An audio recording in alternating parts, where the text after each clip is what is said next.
What's going on, people? We are Tottenham TV, back here for another Tottenham update. And of course, we're going to be speaking about Harry Kane once again, as Mano Bonka says, following the statement from Hoeneß yesterday that there are fears at Bayern Munich that the price tag for Kane could be even higher than it already was.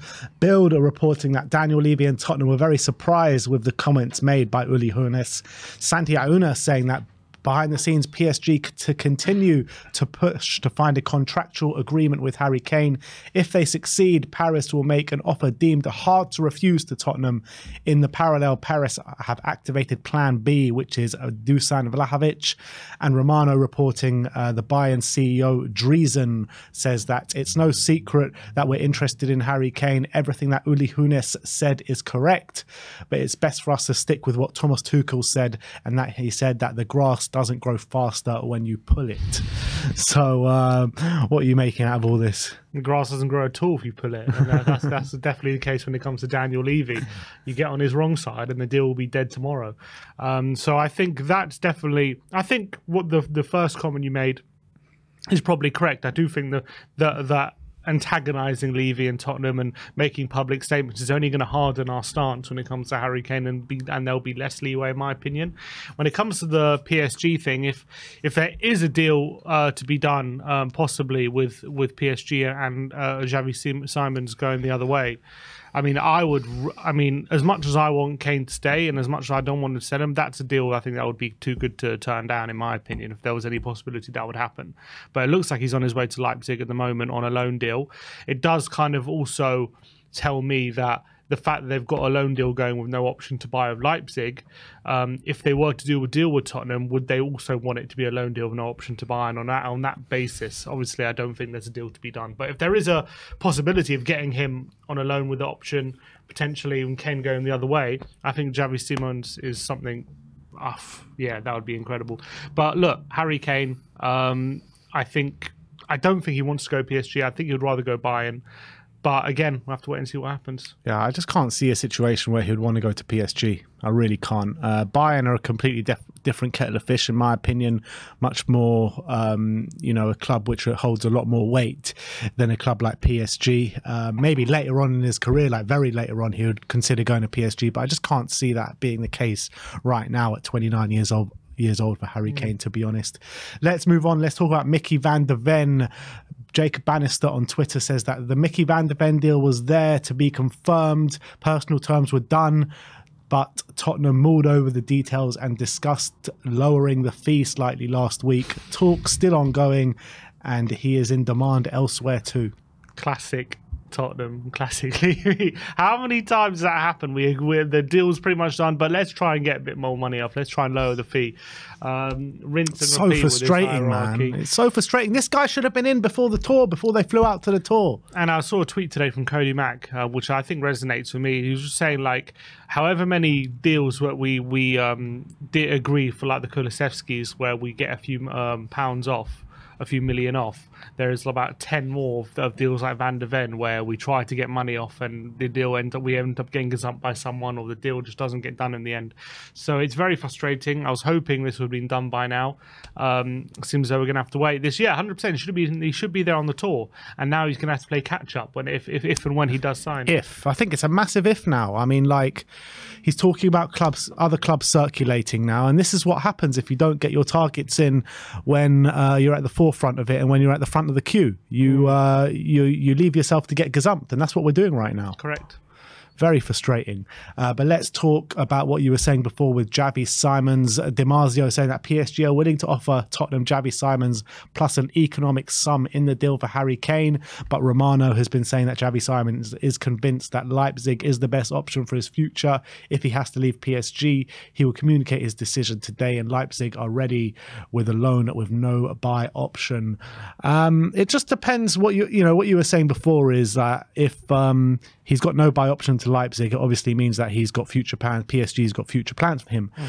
But I would say that it could be a bit different in the Tottenham deal. It depends how much they actually want Harry Kane. And if they want Harry Kane desperately, and if they're going to offer us a massive economic deal, then maybe that could be a case of us getting Xavi Simons on a long-term deal. But it looks as though he is on his way to Leipzig, though. Yeah, and I think in terms of for himself, I think that's probably the best move for him. Although I do think Spurs would be. I think Ange could do a lot with him. I think this guy is really exploding at the moment. I think he's really starting to fulfill his potential. He was unbelievable last season in the Eredivisie, and I think this guy right now, he's on his way to becoming a £100 million player for sure.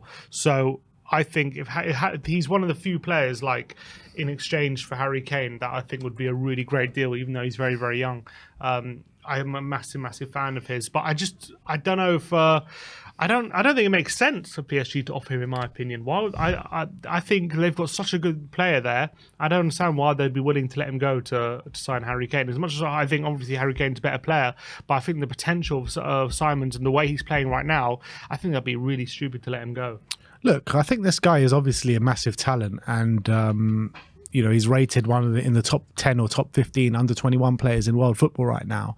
But is it not too early to start talking about him like that, saying he's on his way to becoming a £100 million player? I mean, he's only had one season in the top flight. Yeah, but he's 20. Bro, yeah. and he's 20. He's been a wonder kid for a while. Hasn't really fulfilled his potential. But look, you're talking about a player who hasn't fulfilled his potential until 20 years old. He's still so young, and you can't sniff at a player like that who plays in this position, getting 20 goals and over 10 assists in the season at that age, and the way he's doing it as well. This guy has got unbelievable talent, world class, and I don't think it's too early to start talking about him reaching those heights. In my opinion, I think he's destined for it.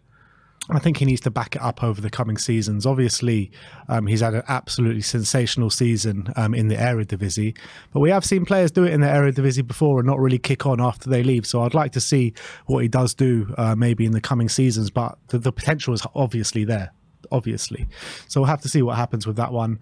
In terms of the next story we've got for you is Randal Kolo Muani. Fabrice Hawkins from RMC Sport says that Muani of Frankfurt would be an option for Tottenham if Harry Kane was to leave. Would you take that as an option for Harry Kane? Yeah, I like Muani, and I think he was really good at Frankfurt. I was really impressed with him when he came off the bench for France at the World Cup as well. I thought he had a really good impact. I think he would really settle in well under Ange's system in terms of the high press and how hard he works. I think he's potentially a cheaper option than someone like a Vlahovic potentially, but I still think he's going to command quite a hefty fee anyway. I think he's definitely one on the list that I would consider. I think I'd rather him than a Vlahovic, to be honest. I think he would actually be a better fit. Although I think Vlahovic might be a bit of a better player, I think Muani might be a better fit than Vlahovic. Yeah, I kind of agree, to be honest. I think he's a bit more suited to that high pressing game, pressing from the front. He's fast. He knows where the goal is. He's got a bit of a wonder of a boot as well. So I think Kolo Muani, I think, would be a really good option for Spurs, to be honest. And in terms of the price, I mean, I do think it will be in excess of 50 million, around 60 million, something like that. Yeah, I think it would be expensive. And last but not least, let's talk about Alex Scott of Bristol. And Jay Percy say that Tottenham have considered Alex Scott in recent months, but Wolves are ready to press ahead and try and conclude the transfer. Surely we should try go gazump them.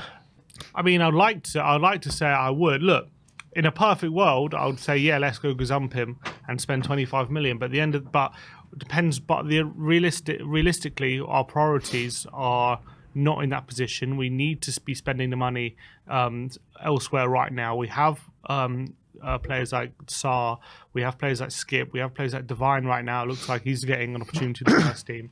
So if it's a choice between investing in Scott and then cheaping out on some of the other areas, or just trusting some of these players like Divine and Sarr in that position and spending more money in the other areas, that's what I'd rather do, to be honest. And I do think it's probably like that. This conversation frustrates me so much every time we have it. And it's just like, why is it always about going for this option or cheaping out the other option? Why can't we just get our biggest options in each position? It's not even like he's too expensive. You're talking about 20-25 million here. Why should a 20 same price as Van de Ven? I know, but why should a 20-25 million signing mean that we have to cheap out in other options?